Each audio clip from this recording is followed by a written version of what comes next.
Today is a day of celebration. Cue the air horns. There we go.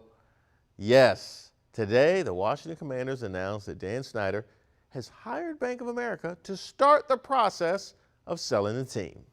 I'm happy. It's definitely a sign of relief. It's a beautiful day in D.C. area. So I think it's a great idea. I think it's time to bring a new leader in. Time for him to go. Been too much going on down there. You know what I mean? That might be stopping a lot of people from coming to the game. It is not April 1st.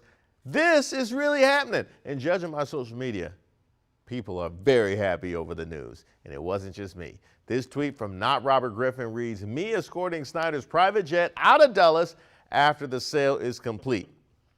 By the way, that sounds very RG3. Not Robert Griffin. I know a burner account when I see one. Just yesterday, I joked that Taylor Swift opting not to perform at FedEx Field on her upcoming tour would take down Dan Snyder. You know, it's one thing to embarrass the entire National Football League, but angering the Swifties? You better count your days, Dan. A pumpkin spice army is coming for you. And when I said count your days, I didn't know it would take one day. Hey, nice work, Tay-Tay. That was swift indeed. Y'all gonna get these dad jokes because I'm that happy. To those of you who don't watch football, by the way, or those new to the area, there's a simple reason why DC is this overjoyed about this.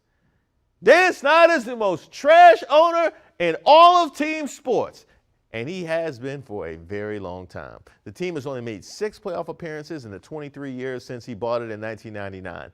Now, it'd be one thing if his bad ownership only affected the on-field product, but this dumpster fire of a tenure stunk up every corner of this once proud franchise. Snyder refused to change the name from a Native American slur until corporate sponsors threatened to jump ship in July of 2020.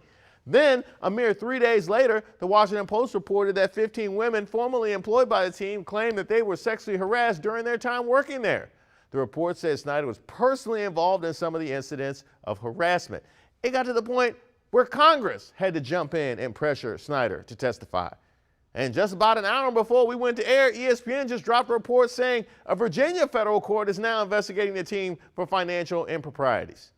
This is just the last couple of years. I could go into more detail, but I'd need a whole nother week of airtime. Now, according to bookies.com, Jeff Bezos, Mark Lerner, and Steve Ballmer are all favorites to buy the team. And yes, people are placing bets on it, just like everything else. And yes, that's where I'll be going as soon as I leave the studio. Now, as long as Elon Musk doesn't buy the team, there's nowhere to go but up, baby. He's already doing a Snyder-esque job running Twitter. Maybe he could sell a Tesla dealership and some rockets to scrounge up the cash for the Commanders, but hopefully not. Getting rid of Dan Snyder feels like a forced Super Bowl win, or so I'm told. Our last one happened when the first George Bush was president.